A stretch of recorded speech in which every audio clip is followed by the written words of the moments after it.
मंगलमय मंगल करण वीतराग विज्ञान नमो ताहि जाते भय अरहंतादि महान हरि मंगल करि हो महान ग्रंथ करण को काज जाते मिले समाज सब पावे निज पद राज।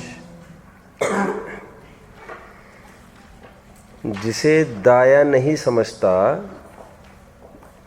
उसे बाया भी नहीं समझता। भूल एक संबंधी नहीं होती, फिर भूल होती है तो दोनों संबंधी हुआ करती है। ठीक उसी प्रकार जिसे आश्रव तत्व संबंधी भूल है उसे संवर तत्व संबंधी भी भूल है। आश्रव में योग से आश्रव होता है ऐसा उसने सुना था।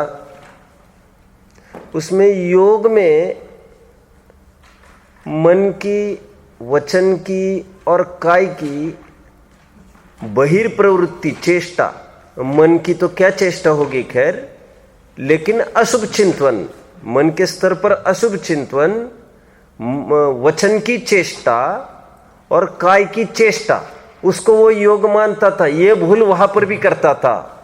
तभी तो संवर के प्रकरण में गुप्ती के अंतर्गत इन सबको नहीं करना, उसको गुप्ती मानता है। जो एक जगह भूल करता है वो दूसरी जगह भी करता है। उसको ये ख्याल में आए कि बहिर्चेष्टा से, वचन और काय की चेष्टा से, बहिर्प्रवृत्ति से तथा अशुभ चिंतन से इतने मात्र से आश्रय होता है ऐसा नहीं। जिसको इतना पता चलेगा उसको यह भी पता चलेगा कि इनका नहीं होने से मात्र संवर होगा ऐसा नहीं, इनका रुकना मात्र संवर नहीं होगा। समझ में आता है? कल टेबल बनना प्रारंभ हुआ था, शायद टेबल बना नहीं है, शायद कुछ लिखा नहीं है। उसमें क्या मानता है गुप्ती में, तो आपको लिखना चाहिए अशुभ चिंतन न करना, मौन धारण करना, गमन आदि न करना, इसको वो गुप्ती मानता है। और किसको मानना चाहिए वहां पर ये लिखना चाहिए आपको उस ब्रैकेट में, जहां ज्ञाता दृष्टा रूप प्रवृत्ति हो, वितराग भाव हो और सहज ही मन वचन काय की चेष्टा न हो, इतना सा लिख दो। ये है सच्ची गुप्ती। सहजता में बाय सेल्फ यह होना चाहिए। समझ में आता है? कृत्रिमता से ये कुछ नहीं, नेचुरल रूप से होना चाहिए। समझ में आता है आप लोगों को? नेचुरल और कृत्रिम समझ में आता है? मैं हमेशा उदाहरण देता हूं, मार्केट से करेला लाते हैं और उसको धोते हैं तो हरा रंग निकलता है। धोते जाइए हरा रंग निकलता जाएगा एक लिमिट तक। एक लिमिट के बाद अब कितना भी धोएंगे हरा रंग नहीं जाएगा।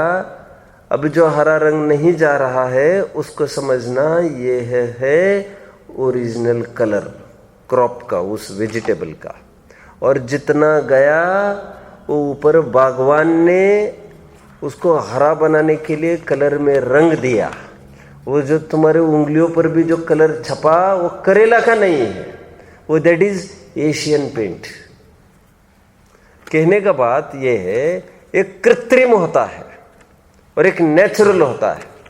तो जो बाहर से दिखेगा वही बात, लेकिन अंतरंग के वैराग्य पूर्वक सहजता में नहीं होना, वह सच्चा धर्म होता है। धर्म मतलब इस प्रसंग में गुप्ती। अब गुप्ती के बाद समिति की चर्चा करते हैं। समिति में अयत्नाचार प्रवृत्ति को अथवा दया पालने के भाव को, एक ही बात है, समिति मानता है। पंडित जी साहब फिर पूछते हैं, कहते हैं कि यदि यत्नाचार की प्रवृत्ति मात्र को दया पालने के भाव मात्र को, इस शुभ भाव मात्र को मात्र से यदि तुम संवर कहोगे तो फिर पुण्यबंध कैसे कहोगे? यहां पर भी सेम लॉजिक लेकर खड़े हुए हैं। कहते हैं तो नेचुरली क्या चीज है, मानना क्या चाहिए, क्या मानता है? कट कॉलम पूरा किया है आपने, किया है। तो क्या मानना चाहिए? कह रहे बात दरअसल ये है मुनियों के, मैंने देखा है दोनों को, 2 मिनट।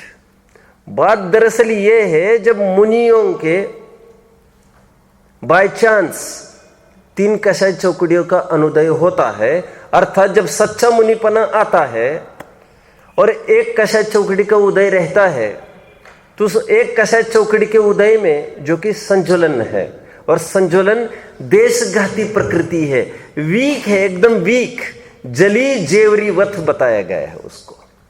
मात्र रस्सी जली की ऐंठ है। क्या कहा? ऐंठ तो है, लेकिन वो ऐसी नहीं है कोई हाथी को छोड़ो, वो तो किसी को भी नहीं बांध सकती, क्योंकि दैट इज जस्ट कार्बन, वो आकार है वैसा, जला खत्म हो गया है वो। उसी प्रकार संज्वलन कषाय जिनके है उनके अशुभ उपयोग तो है ही नहीं, उनकी आसक्ति का इतना अभाव हुआ है, उनको हम कह सकते हैं अति आसक्ति का अभाव। उसमें ऐसा गमन नहीं हो सकता कि जिससे अन्य जीव आदि का घात हो।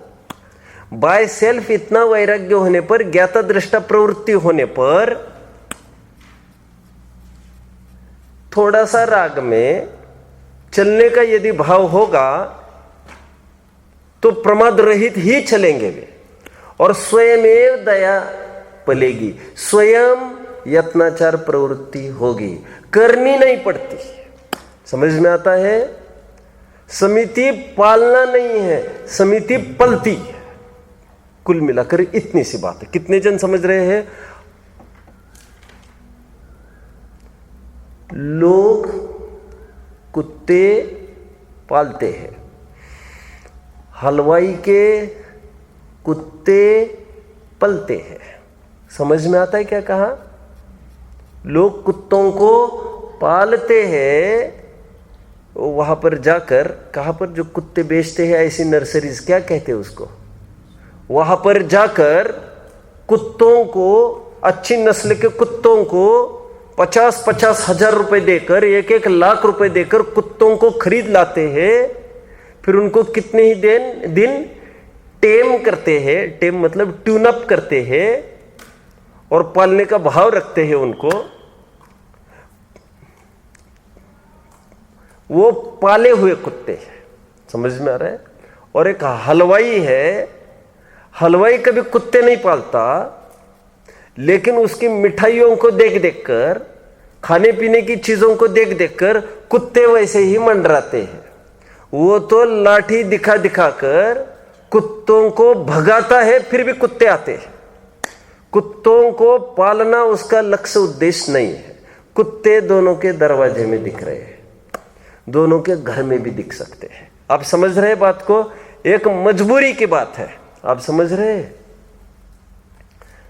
अरबपति के करोड़ों का खर्चा सहज दिखता है, लेकिन कोई ये विचार करे मुझे भी अरबपति होना है, तो क्यों ना मैं भी कल से करोड़ों का खर्चा करूं। उनके इतने फोन हैं, इतने नौकर हैं, इतनी गाड़ियां हैं, ऐसे ऐसी बातें हैं, मैं भी ये सब खरीदी करूं तो मैं भी अमीर बनूंगा। तो करोड़ों खर्च करेंगे तो तू सीधा रोडपति हो जाएगा, करोड़पति की तो बात ही नहीं है। हाँ, ये बात दूसरी है, जो अरबपति होते उनके करोड़ों के खर्चे होते हैं। ये अरबपति होने का उपाय नहीं है। अरबपति होने पर ये स्वयं होता है। कितने जन समझ रहे हैं? उसी प्रकार समिति में यत्नाचार प्रवृत्ति पालन करने का उद्देश्य नहीं होने पर भी स्वयं होता है। जब ज्ञाता दृष्टा प्रवृत्ति होती है तब आप लिखेंगे क्या मानना चाहिए के कॉलम में क्या लिखेंगे? अति आसक्तता के अभाव में ज्ञाता दृष्टा प्रवृत्ति होने पर स्वयमेव दया पलती है। बस कितने जन ने फॉलो किया इसको? Second chart complete. संवर का एक फेज मैं कंप्लीट करूं, फिर बाद में कंप्लीट करूंगा। पहले जिनकी शंका है, 3 जनों के हाथ बार बार उठ रहे थे, वे उनकी कोई प्रश्न होंगे तो वे पूछ सकते हैं अभी। हाँ, क्लियर होगा। ओके। और मैंने देखा था हाथ ऊपर है, ऐसे थोड़ी ना मेरे ध्यान नहीं रहता है। आज ये फिर बार बार हाथ ऊपर कर रहा है। मुझे एक स्ट्रोक में मुझे थोड़ा कुछ कहना बन जाए तभी तो फिर बात है कुछ पूछने की। अरे यार, पेन दे दो इसको कोई। और किसी को कोई डाउट किसी को कुछ? आगे बढ़ते हैं। पंडित जी साहब और भी एक बात कहते हैं जो कि आपके टेक्स्ट में नहीं है लेकिन आपके ग्रंथ में है। पंडित जी साहब और एक बात कहते हैं और फिर दया पालना इतना ही तो समिति नहीं है। तो कहते हैं समिति इज मच मोर देन दया पालना। कह रहे ऐसा कैसे? कह रहे तुम तो एरिया समिति को देखकर बोल रहे होंगे। भाषा समिति में दया पालने का क्या उद्देश्य है? कदाचित भाषा समिति में भी तुम लगाओ। ऐसा समिति में क्या उद्देश्य है? दया पालने का कोई भाव ही नहीं है, बात ही नहीं है। और मान के चले ऐसा समिति में 46 दोष और 32 अंतराय टालने की तो बात है। 46 दोष बिना सुकुल श्रावक तने घर असन को। 46 दोष 32 अंतराय टालने की तो वहां पर बात है, लेकिन कितने ही दोष और कितने ही अंतराय भले ही जीव दया के पालन की मुख्यता से है, लेकिन कितने ही तो जीव दया पालन का वहां पर तो कोई प्रयोजन ही नहीं है। वहां पर प्रयोजन आसक्ति के अभाव का दिखता है। इसलिए दया पालन ही तो समिति नहीं है। कितने जन फॉलो कर रहे हैं? मैं थोड़ा खोलता हूं। फॉर एग्जाम्पल, मुनिराजों को जैसे कहीं आहार लेने के लिए चले गए, वहां पर उन्होंने देखा दरवाजे में ही जहां पर जाने को थे वहां पर उन्होंने देखा दरवाजे पर यहां पर एक भिखारी है। भिखारी छोड़ो, एक कुत्ता कर खड़ा है। वे वहां पर आहार नहीं लेते। वे ये सोचते हैं यदि मैं वहां पर चला जाऊं, कुत्ते के पाले में जितना आना था वो चला जाएगा, और तो और लोग उसको भगा देंगे फिर मुझे देखकर। मतलब मेरा आहार हो और उसको नहीं मिले, इसलिए उसको भगा देंगे कि उन्हीं को मिले, उनके नसीब का उनको मिलने दो, मैं यहां पर आहार नहीं ग्रहण करूंगा। आप समझ रहे मेरी बात को? इसमें कदाचित इसमें भी आप दया पालन की बात कर सकते हैं। अरे उन्होंने कुत्तों के प्रति दया पाली, ठीक है। और आगे बढ़ते हैं अपन। एक अंगारक नामक दोष बताया है मुनियों के 46 दोषों में। कौन सा? अंगारक दोष में यह बोला है, साफ साफ ऐसी बात लिखी है, कोई भोजन यदि बहुत टेस्टी हुआ आहार में कोई आइटम, तो उसको अतिलिप्सा से खाना। कौन सा दोष? अंगारक दोष।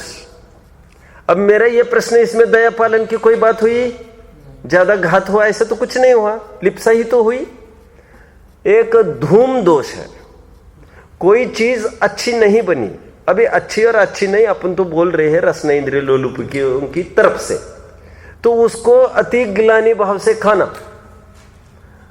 अरे ये कैसी बनाई इन्होंने, कैसे बेस्वादी बनाते हैं ये लोग।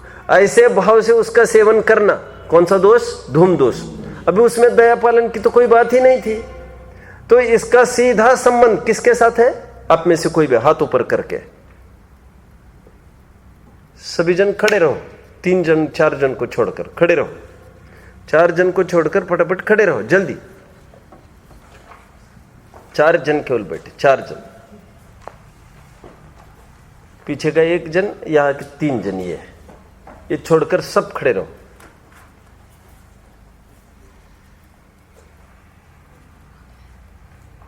हिंदी समझो।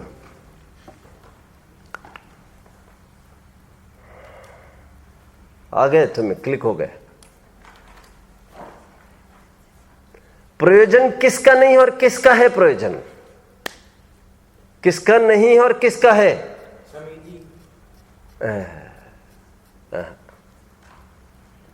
बोलो, तुम बोलो, खड़े रहो, बोलो, खड़े रहो, खड़े रहो। इसमें प्रयोजन ये था कि इसमें मतलब अपने आत्मा की बात आई है कि मतलब ये अपने हित की बात है और पर के हित की बात है। इसमें पर की हिंसा का कोई कारण नहीं है, मतलब पर से इसमें कोई रिलेशन नहीं है, बस इसमें आसक्ति के अभाव की बात है, दया पालन की कोई बात नहीं है। समझ में आया? समितियों में कितनी ही समितियों में कितने ही बिंदु ऐसे हैं ऐशना समिति के अंतर्गत जिसका दया पालन के साथ कोई संबंध ही नहीं है। कह रहे एक पहली गलती तो तू दया पालने को समिति कहता है, तो दया पालन तो भैया दया तो पलती है वितराग तो होने पर, वो सच्ची समिति है। और फिर जो तुमने दया पालने की बात की उसमें भी खोट है। तुम उत्तर दे पा रहे थे क्या? सही में दे पा रहे थे तो खड़े रहे फिर। हाँ। दया पालने का भाव इतना मात्र ही समिति थोड़ी है कह रहे फिर, क्योंकि दया पालने का ही उद्देश्य थोड़ी होता है। व्यवहार से भी यदि विचार करे तो आसक्ति का अभाव वो मूल चीज होती है, क्योंकि कितने ही बिंदु ऐसे हैं ऐशना समिति में, कितने ही दोष ऐसे हैं, कितने ही अंतराय ऐसी है। जैसे पिंड हरण नाम की एक अंतराय कही है। क्या कहा? क्या अर्थ है इसका? कि कोई मुनिराज का हाथ से खाना नहीं, हाथ से आहार लेके चला जाए। जैसे कौवा, वो अलग सा है। 32 अंतराय में काक नाम की एक अंतराय है जिसमें कौवा आदि कोई भी पक्षी आकर, मुनिराज आहार ले रहे थे जंगल में, ऊपर से कौवा आदि कोई आया और उठा के लेके गए, अंतराय गए। एक पिंड हरण नाम का अलग सा है जिसमें मान के चलो कल्कि के जमाने का विचार करना पड़ेगा। चतुर्विध संघ बचा था और टैक्स के रूप में लिया गया, वो अंतराय मान के चले गए। अब यहां पर बात को पूरी करो खड़े रहने वालों में से कोई भी जिनको बैठने की तमन्ना है, बोलो। अब यहां पर बोलो। आसक्ति से दूर करने की बात है। हाँ, आसक्ति से दूर रहने की बात है। आगे बोलो। यहाँ पे मतलब जो दयादान बताए हैं, दया पालने की तो कोई बात ही नहीं है यहाँ पर तो आसक्ति के अभाव की बात है। फिर भी इसका अंतर्भाव ऐशना समिति में लिया है। मतलब ऐशना समिति का काम मात्र दया पालने की बात नहीं है, आसक्ति के अभाव की भी बात कई जगह है। समझ में आ रहा है आपको? बैठ सकते हैं। कोई बात है और किसी को कुछ प्रश्न? हाँ हाँ, कैसे जल रहे? एक अतिबाला नाम का दोष बताया है। क्या कहा? यदि 8 साल की कम उम्र वाला यदि कोई आहार देवे तो दोष माना गया है, उनको ख्याल में आए तो अंतराय माना गया है, उसका वे आहार नहीं लेते। क्यों नहीं लेते? क्योंकि भक्ति, सच्ची भक्ति होने के लिए जितनी उम्र होनी चाहिए उतनी उम्र हुई नहीं है अभी। इसको सच्ची भक्ति नहीं है, दया पालने की कोई बात नहीं है वहां पर। आप समझ रहे? सच्ची भक्ति के बिना आहार लेना वो आसक्ति का प्रतीक माना जाता है और इसलिए समिति नहीं पलेगी वहां पर यदि आहार लेंगे तो। कितने जन फॉलो कर रहे बात को? बोलो। ऐसा हो सकता कि मान लो जो किसी की हाइट छोटी हो और वो लगे 8 साल से छोटा लेकिन है नहीं 8 साल से, और मुनिराज के मन में ऐसा है तो वो दुख समझ के नहीं। ऐसा एक और दोष है, जैसे संकित दोष। उनको शंका हुई ये जो पानी है वो प्रासुक होगा कि अप्रासुक होगा।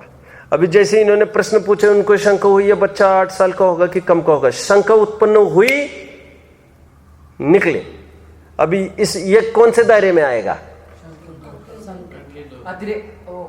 आसक्ति से दूर रहने। आसक्ति के अभाव के दायरे में आएगा। इसमें दया पालने की क्या बात आई?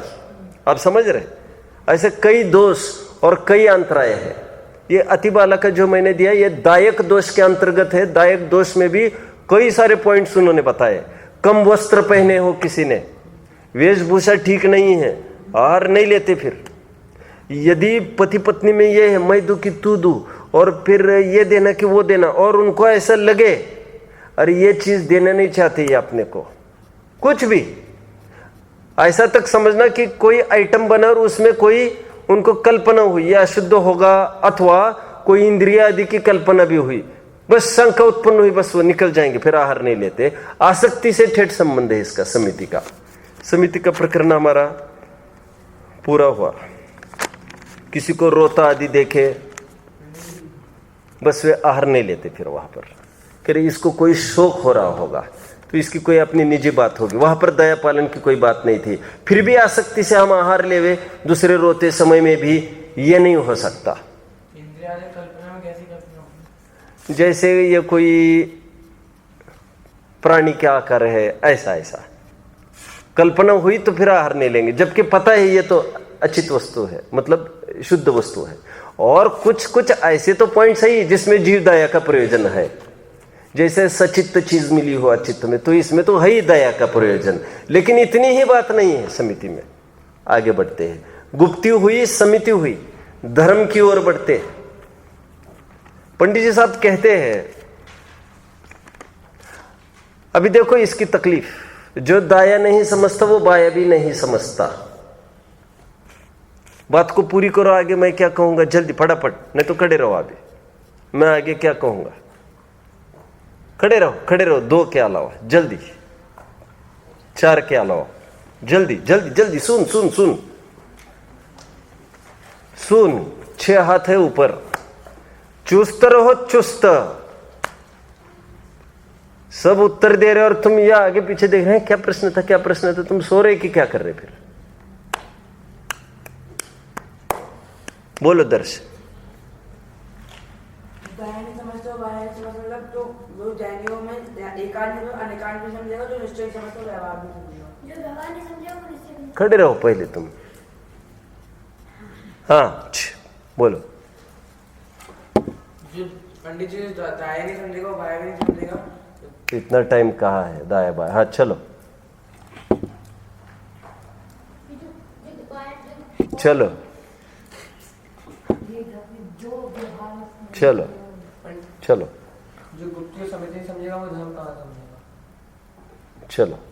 पंडित ये था कि अगर जैसे पुण्य भाव को अगर पुण्य बंध माने, अरे यार फटाफट, जैसे जो पुण्य भाव है और उसको संबर माने तो गया नहीं, अभी नहीं कोई उत्तर देगा, खेल खत्म होगा। बोलो जो आसक्ति नहीं समझेगा, बोलो। अरे जिसने आश्रव के भेदों में, बात को पूरी करो, कषाय को नहीं समझा था, अभी धर्म की चर्चा आने वाली हो, उसको कैसे समझेगा वो? वहां पर भी उसकी ये तकलीफ थी, आंखें लाल दिखी, फड़फड़ाता दिखा के ये क्रोधी है, और मीठे स्वर में किसी से बात कर रहा है, उसको क्षमावान देख रहा है। बाह्य किसी प्रवृत्ति को वो, प्रवृत्ति आदि को, क्रोध आदि प्रवृत्ति को वो कषाय मानता है। बात आ रही थी ना वहां पर अश्रु तत्व संबंधी भूल में, याद आ रहा है? इष्ट अनिष्ट कल्पना हो रही उसकी तरफ तो खबर ही नहीं है, याद आ रहा होगा आपको। अब यहां पर धर्म किसको मानता है? फिर ये क्रोध आदि में प्रवृत्ति नहीं होना उसको धर्म मानता है। जो गलती वहां पर बिल्कुल यहां पर वही गलती करेगा ही वो, तो समझ में आ रहा है? जिसके होने से जो गलती मानता है, न होने से वो गलती सुधरी हुई है ऐसा मानता है।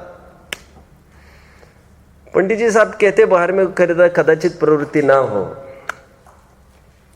लेकिन इष्ट अनिष्ट कल्पना हो रही है, उसका क्या होगा? मूल अधर्म तो वो हो रहा है, वितराग भाव उत्पन्न हो, ज्ञाता दृष्टा प्रवृत्ति हो। बहुत अच्छी भाषा में तत्व ज्ञान के होने से जब इष्टानिष्ट कल्पना नष्ट होती है तब कषाय का स्वयमेव अभाव होता है। तुमने तो रोक रखी है कुछ प्रवृत्तियों को, समझ में आ रहा है? नरक के भय से अथवा स्वर्ग आदि के लोभ से, किसी ग्रीड से, या तो किसी फियर से। घोड़ा दौड़ रहा है या तो स्टिक के डर से, या तो कैरेट के लोभ से, कैरेट तू कषाय नहीं कर रहा है, या तो कैरेट मतलब मारूंगा तुम्हें, इसको छोड़कर सब बैठ सकते हैं। जबकि शायद ही कोई उत्तर देता, और ये उत्तर दे रहा था। एक हाथ दो जन दे देते, कौन देता वैसे?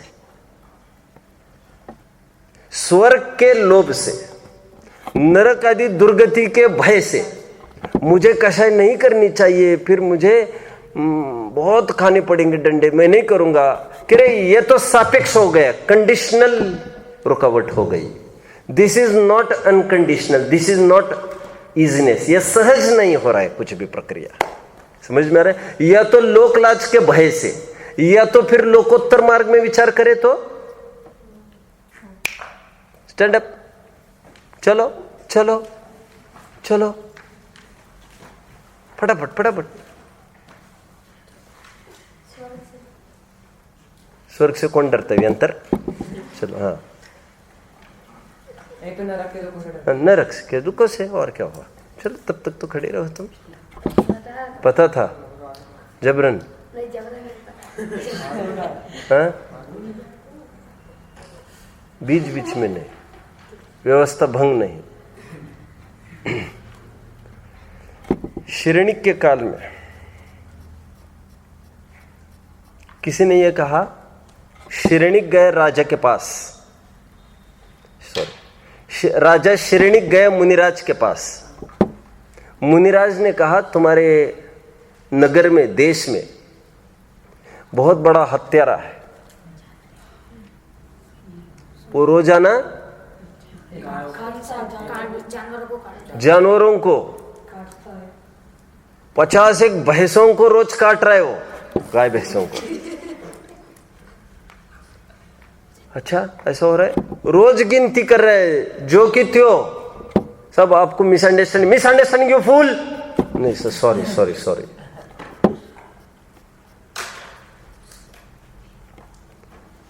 फिर उन्होंने कहा वो जिसको तुमने सजा दी है और अंधे कुएं में जिसको रखा है, क्या नाम था उसका? क से कुछ नाम था उसका, उस पापी का। हाँ, कालीचंद्र। शांत रहो, शांत रहो।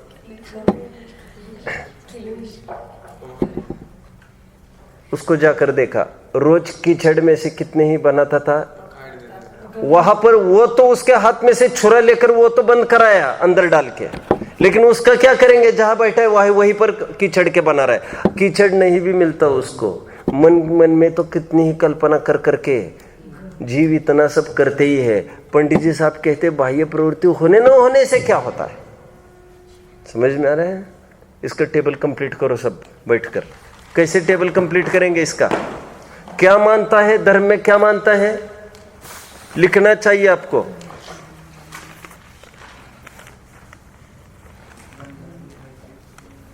क्रोध आदि बाह्य प्रवृत्ति को, और उत्तर में लिखना चाहिए तत्व ज्ञान के अभ्यास से इष्ट अनिष्ट कल्पना मिटे और स्वयं क्रोध आदि ना हो, वह ऐसा मानना चाहिए। आगे बढ़ते हैं। गुप्ती समिति धर्म, अनुप्रेक्षा की ओर बढ़ना है। अनुप्रेक्षा, वैसे परिचय जय का भी टारगेट तो था, आज देखते कितनी सफलता मिलती है। अनुप्रेक्षा में क्या करता है ये? जब भी 12 भावनाओं का चिंतन करता है, जब भी अनित्य भावना का चिंतन करता है, सब चला जाएगा चला जाएगा चला जाएगा। अनित्य भावना, अशरण भावना, संसार भावना, एकत्व भावना, अशुचि भावना रह गई, अन्यत्व भावना, एकत्व भावना, अन्यत्व भावना, अशुचि भावना। इसमें जगह जगह आप देखेंगे छह ढाला में, जैसे सुतदारा होए न सीरी, सब स्वार्थ के है भीरी। अन्यत्व भावना में है शायद ये, क्या क्या लिखा? सुतदारा होए न सीरी, ये हमारे कोई नहीं है, सब स्वार्थ के है भीरी। देख देख तू मरने के बाद ये बोलेंगे, क्या बोलते हैं? छाती ठोक ठोक कर ये कहते हैं अब मेरा क्या होगा। एक जन भी ये नहीं कह रहा है। अब इसका क्या होगा?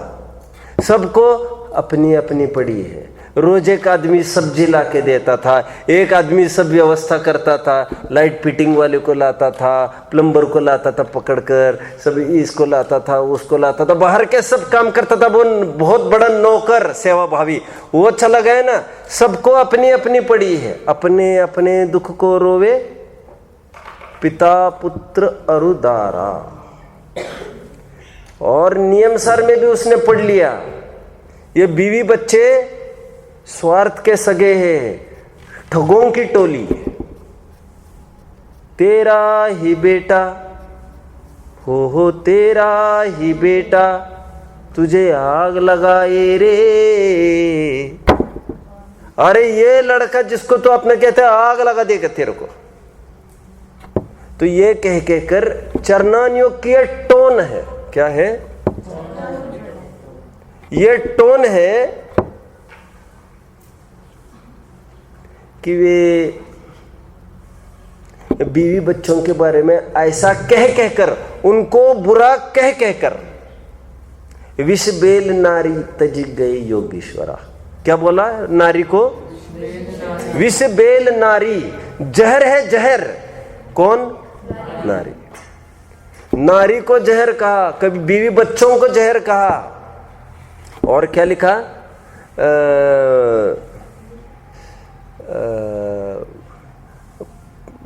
परिजन रखवारे। क्या है वो लाइन? क्या है? क्या है? तन कारागृह, वनिता बेड़ी, परिजन रखवारे। ये सबको हाँ बोलो। जा भाग पहली गाड़ी से, जा जा, बैग हम लेके आएंगे, मैं लेके आता हूं, जा भाग तू पहले। हाँ, गड़बड़ ना होना चाहिए। अशुचि भावना समझ में आ रही है आपको? अरे क्या क्या भरा है इस पेट में यार, क्या क्या भरा है, सब अशुचि भावना है। ये सब ग्लानि पैदा कराना। चरणन्योग का क्या काम है? अशुचि भावना कहकर ग्लानि पैदा कराते हैं शरीर की। पल रुधिर राध मल थैली, की कस वसादिते मैली। क्या क्या लिख दिया आचार्य ने। फिर आगे लिखा, क्या क्या लिख दिया उन्होंने। अस देह करे किमियारी, मांस का लथड़ा है। गोबर के ऊपर चांदी का बरक लगाने से वो बहुत टेस्टी वेस्टी नहीं हो जाता कुछ वैसा। ठीक उसी प्रकार एक मक्खी का जैसा पंख होता है, मक्खी का पंख होता है, उतना पतली झिल्ली, उतना पतली स्किन कोई यदि हटाए जाए ऊपर से नीचे तक, और दर्पण में देख कर देखो हाउ ब्यूटीफुल आई एम, तो पता चलेगा। कह रहे उतनी सी पैकिंग के कारण तुम गुमराह हो रहे हो। अंदर तो तुम झांक कर देखोगे तो इसके समान तो कुछ भी गंदा नहीं। काना पौंडा पड़ा हाथी चूसे तो क्या क्या लिख दिया आचार्य ने, आप समझ में आ रहे हैं? ये बीवी बच्चों के बारे में ऐसा ऐसा कहकर, शरीर के बारे में ऐसा कहकर, अशुचि भावना में शरीर की क्या है? वो डॉक्टर साहब की भावना, अशुचि भावना क्या बोलते? बोलो। जिनके श्रृंगारों में मेरा यह महंगा जीवन घुल जाता।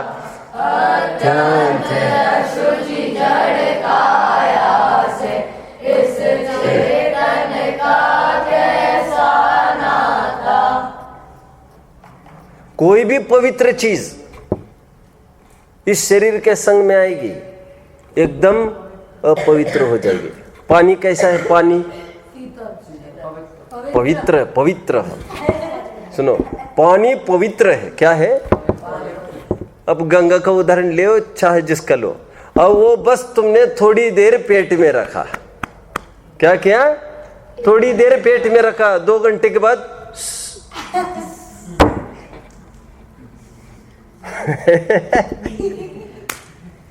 कल्पना नहीं कर सकते। और अब कल्पना करो, वही पानी था पहले, साफ साफ, और 2 बूंद पैसा दे दे कर ले रहे। और वही रोड के बगल में कोई टॉयलेट करते समय, छी छी छी छी, मैं कहना नहीं चाहता, टॉयलेट करते समय आप रास्ते से निकल रहे थे, एक छींट तुम्हारे ऊपर उड़ा, मुंह पर नहीं, ऐसे पैंट वैंट पर, तो क्या लगेगा आपको? वो पानी जिसको आप इतना पवित्र कहते हो उसका क्या हो गया? ये शरीर ऐसी मशीन है जिसमें कितनी भी प्योर वस्तु डालो एकदम इम्प्योर वस्तु बाहर निकलती है। लोक में ऐसे ऐसे फिल्ट्रेशन मशीन है, इम्प्योर वस्तु डालो प्योर निकलती है, लेकिन ये ऐसी मशीन है जितनी भी प्योर वस्तु डालो इम्प्योर बाहर। एकदम अच्छा कुल्ला कर लेना। मैं कोलगेट वोलगेट तो नहीं कह सकता, पाप का काम है ये सब। जो अच्छा मंजन किया, 10 दफे मंजन किया, क्या कहा? क्लीन हुआ मुंह तुम्हारा, क्लीन हुआ अभी 10 दफे एकदम अच्छा घंटों रगड़ के निरमा से और भी ये सर्फ एक्सेल वगैरह से बहुत रगड़ के हो गया। अब 10 दफे कुल्ला करने के बाद 11वें कुल्ला आपने किया, एक आदमी पर गिर गया, उसने देखा इसने कुल्ला किया है, उसको क्या लगेगा? साफ मुंह धोया था ना, फिर ओके देन ऐसा करेगा? वो चाटर ठोकेगा आकर। धोती दुपट्टा किसने पहन लिया और उसने टांग दिया फिर से, अब उसको कोई पहन सकता है? नहीं, सब बस मैं नहा के आया था, अरे वो संपर्क बन गया, वो अशुचि हो गया। चरणान योग में ऐसी बातें कह कर, इन सब की बुराई कर के संयोगों की, उनका प्रयोजन राग हटाना था। सो तुम तो द्वेष करने लग गए, तुमको प्रयोजन नहीं समझ में आ रहा है। कितने जन समझ रहे बात को? मां बच्चों को जब चलाना सिखाती है, बच्चा लड़खड़ाते चलते जब देहरी के पास आता है, ठोकर खा के गिर जाता है। देहरी है तो खत्म हो गई। अभी किसी के घर में देहरी है? देहरी पता नहीं तुमको? राजधानी भारत की राजधानी पता नहीं? अच्छा ठीक। देहरी समझते हो तुम? कहाँ के हो? भिंड? देहरी कोई नहीं समझता। देहरी तुम समझते हो? देहरी 2 ही जन समझते। देहरी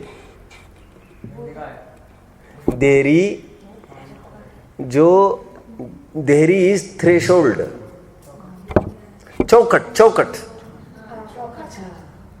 अभी तो चौकट रही कहाँ है? पहले तो चौकट रहा करती थी घर को, याद आ रहा है आपको? पुराने घर। अभी नए घरों में थोड़ी ना होता है, ऐसा सटासट रहता है।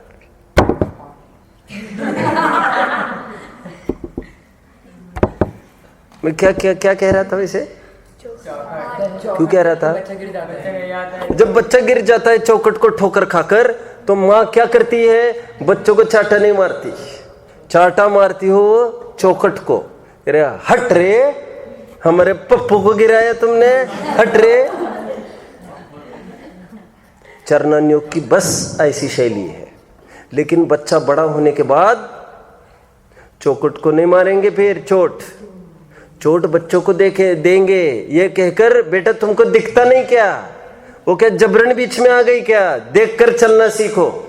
चरणान योग की शैली है for starters, for new commerce.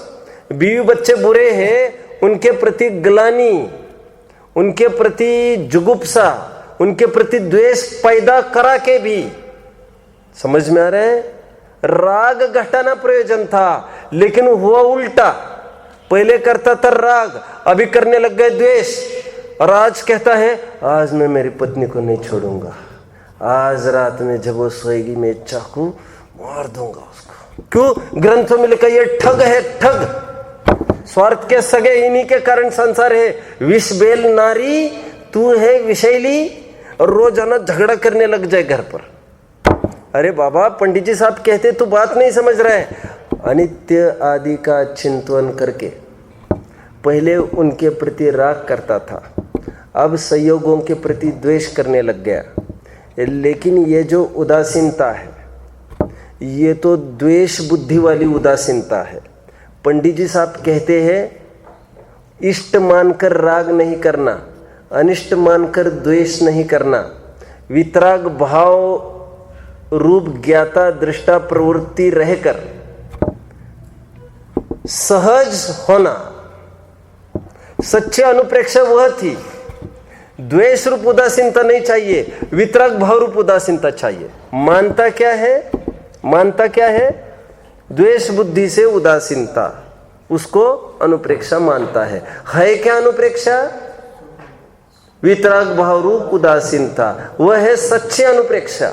वो तो कह रहे वो तो उस ऐसी बात हुई जैसे कोई एक दोस्त था, दोस्त के दुर्गुण सुनकर किसी ने दुर्गुण बताया, ऐसा करता है वैसा करता है, तो करना क्या चाहिए था हमको?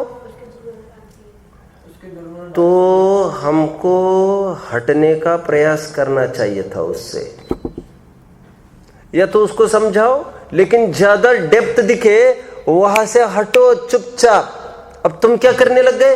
ये ऐसा है, ये ऐसा है, ये ऐसा है, आगे बैठे तो ये गुस्सा यहां से निकल रहा है, ये गुस्सा लग गई, मैं क्या कर सकता हूं, लग गई। कह रहे पहले राग करता था, अब क्या करने लग गया? उनके दुर्गुण जानकर उनसे द्वेष करने लग गया। कह रहे एक दलदल से हटकर तू बहुत बड़ी दलदल में चला गया, तुमको करना यह चाहिए था, क्योंकि तू इसके मुंह लगेगा, यदि वो ठग है उसके मुंह लगेगा तो तुम्हारा घाटा होगा।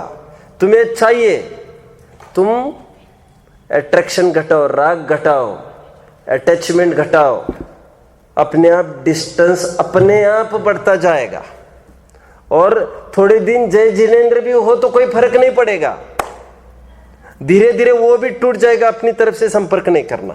समझ में आ रहा है आपको? पंडित जी साहब कहते हैं द्वेष बुद्धि वाली उदासीनता काम की नहीं है, वितराग भाव रूप उदासीनता कार्यकारी है। धर्म देखो, पढ़ता हूं मैं यहां से, अपन पढ़ नहीं पाए हैं या तो कम से कम पढ़े हैं, क्योंकि मैं पढ़ के आता हूं 10-20 दफे, इसको पढ़ लेते हैं। देखिए, अनित्यादि भावना के चिंतन से शरीर अधिक को बुरा जान उदास होने को अनुप्रेक्षा कहता है, पर उसकी उदासीनता द्वेष रूप होती है। वस्तु का सही रूप पहचान कर भला जान राग नहीं करना, बुरा जान द्वेष नहीं करना, यही सच्ची उदासीनता है। परिचय की तरफ बढ़ लेते हैं, बोलो फटाफट, परिचय पूरा करेंगे, बोलो। स्वाध्याय के 5 वेदों में अनुप्रेक्षा है, और ये जो अनुप्रेक्षा है उनको संबंध है, सेम है कि अलग है? सेम है, वो तो सेम है, एक ही बात है, एक ही बात है। चिंतन करना, अनुप्रेक्षा मतलब चिंतन। प्रश्न ये है कि स्वाध्याय के 5 अंगों में जो अनुप्रेक्षा है, यह अनुप्रेक्षा है, कोई अंतर है क्या? यह अनुप्रेक्षा संवर के कारण में बताई जा रही है, और वो अनुप्रेक्षा स्वाध्याय का भेद है। स्वाध्याय एक तप है, तप से निर्जरा कही है, अनुप्रेक्षा से निर्जरा कहा है वहां पर। तो अनुप्रेक्षा से संवर कह रहे हो और कहीं अनुप्रेक्षा से निर्जरा कह रहे हो, ऐसा थोड़ी होगा। तो कह रहे संवर और निर्जरा कोई अलग अलग कार्य थोड़ी ना है, कुछ समझ में आता है। लेकिन चिंतन करने में जमीन आसमान अंतर है। कह रहे कैसे करना चिंतन, पकड़ में आया? परिचय जय सुनो, क्षुधा आदि 22 प्रकार के परिचय कहे हैं, आप जानते होंगे। अभी परिचय जय में वो ये समझता है बहुत भूख लगने पर मैं भूख का उपाय नहीं करूंगा, यही परिचय जय है। क्षुधा आदि होने पर खड़े रहो, नौटंकियां गई नहीं तुम्हारे अभी? अरे चुप, खड़े रहो।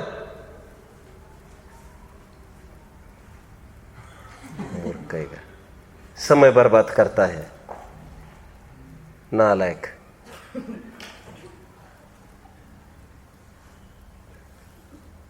बताओ जल्दी।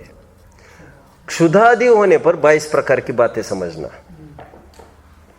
उसका उपाय नहीं करना, उसको परिचय जय समझता है। बट द फैक्ट इज, क्षुधा के बारे में जो अनिष्ट कल्पना है तुम्हारी अंदर में, क्या कल्पना है कि अरे यार कहाँ से भूख लग गई यार, कब अभी कब कल का दिन आएगा, अब कब आहार करने को जाओ, अनिष्ट कल्पना तो पड़ी ही है। तो अनिष्ट कल्पना उत्पन्न नहीं होना, वितराग भावरूप प्रवर्तना, सच्चा परिचय जय तो ये था। इस बात को तो समझता नहीं। क्या लिखेंगे कॉलम में? क्षुधा आदि होने पर उसके नाश का उपाय नहीं करना मानता है। और क्या मानना चाहिए? इष्ट अनिष्ट कल्पना का अभाव होकर ज्ञाता दृष्टा रूप प्रवृत्ति बनी रहना, वही सच्चा परिचय है। गुप्ती, समिति, धर्म, अनुप्रेक्षा, परिचय, यहाँ तक हम आए। चरित्र संबंधी विचार बच्चा आ रहे हैं, आ रहे हैं। चरित्र की चर्चा हम कल करेंगे। चरित्र, निर्जरा एंड मोक्ष। हो सकता है 2 पीरियड्स अपने को लगे अभी, नॉट मोर देन दैट। ओम नमः।